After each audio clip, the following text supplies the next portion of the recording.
Good evening. It's Monday, January 16th. Time for our news. I'm Constantino Tsindas. The government in Nicosia strongly refuted claims and reports of a rift with Athens on Cyprus issue strategy. Government spokesman Nikos Christodoulidis told our noon current affairs show that there were no disagreements or differences in approach during the Geneva conference on Cyprus. The spokesman noted that the Geneva results point to the conclusion that the only two sides well prepared for a security and guarantees discussion were the Republic of Cyprus and Greece. Christodoulidis further stressed that President Anastasiadis' proposal on security was the point of departure for discussions. Commenting on reports that the UN Chief's Special Advisor on Cyprus, Espen Barthaida, had entrapped Nicosia and Athens, the spokesman said that facts simply do not confirm such a claim. On the participation of Cyprus at the Mont Pelerin experts' talks on security and guarantees, Christodoulidis said that the Republic of Cyprus and the Greek Cypriot side will be represented by Andreas Mavrogiannis in his capacity as ambassador. He will be accompanied by diplomats as well as military experts and academics.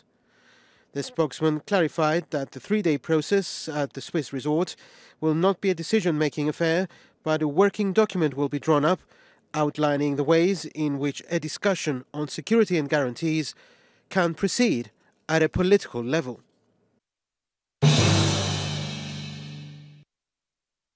Meanwhile, Foreign Minister Ioannis Kassoulidis today briefed his European counterparts on the results of the Geneva conference, saying that discussion on the aspect of security was a significant step forward, as it had been taboo for the past 4 decades. Also of major importance, he added, was the decision to refer security talks to an experts level with a view to sounding out the two sides' positions and concerns and returning to a political level discussion. The foreign minister said that the two sides shared the will to reach a solution that equally satisfies the security concerns of both Greek and Turkish Cypriots. Kassoulidis underlined to his European counterparts that a settlement will allow Cyprus to become a fully independent and sovereign state without third state guarantees.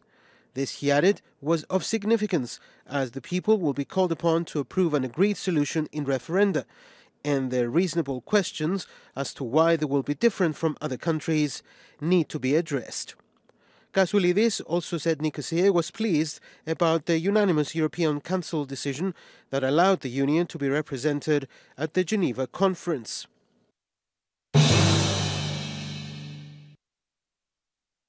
The Security and Guarantees Conference on Cyprus continues, and the Commission will be present, said its chief spokesman Margaritis Chinas. He added that during discussions between experts on Wednesday at Mont Pelerin, the Commission President's Special Representative on Cyprus, Peter Van Nuffel, will be at the disposal of interested parties. It's a difficult process, Chinas said, noting that there was still road ahead, but the ball keeps rolling after the Geneva conference. He added that Jean-Claude Juncker and the Commission would facilitate the process to the best of their ability, as they had already assured during last week's conference in Geneva.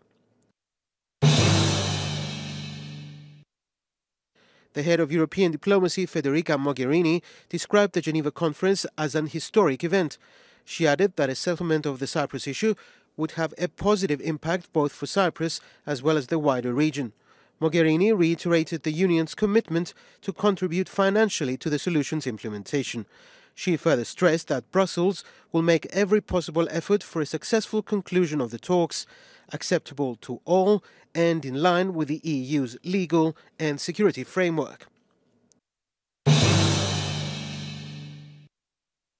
Speaking at the Foreign Affairs Council, meanwhile, British Foreign Secretary Boris Johnson expressed his country's support to ongoing Cyprus issue settlement efforts, making reference to the will of the two sides to achieve a solution.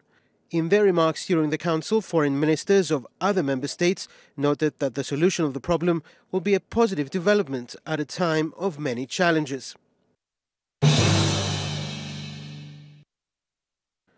In international news, a Turkish cargo jet crashed near Kyrgyzstan's Manasa airport, killing at least 37 people, most of them residents of a village struck by the Boeing 747 as it tried to land in dense fog. The plane was going to make a stopover at Manas, near the capital city Bishkek, on its way from Hong Kong to Istanbul. It crashed when trying to land in poor visibility.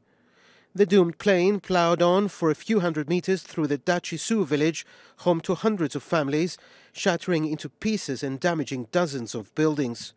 The torn-off tail assembly, rotated upside down, towered above a one-story house. A football pitch-sized area nearby was completely leveled and covered with twisted pieces of metal. Locals said they had initially thought the area was struck by an earthquake. Kyrgyz President Almazbek Atabayev declared tomorrow a national day of mourning.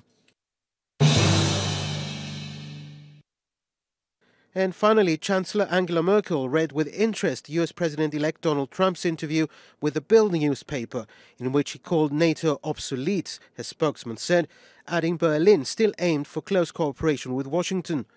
Government spokesman Stefan Seibert declined to comment on specific remarks in the interview, saying many of Trump's positions were known. Trump told the Times of London and Germany's Bild newspaper in an interview that he viewed NATO as obsolete because it had not defended against terror attacks, but said the military alliance was still very important to him. His comments appeared to contradict views expressed by his nominees for Secretary of State and Defense Secretary during confirmation hearings last week.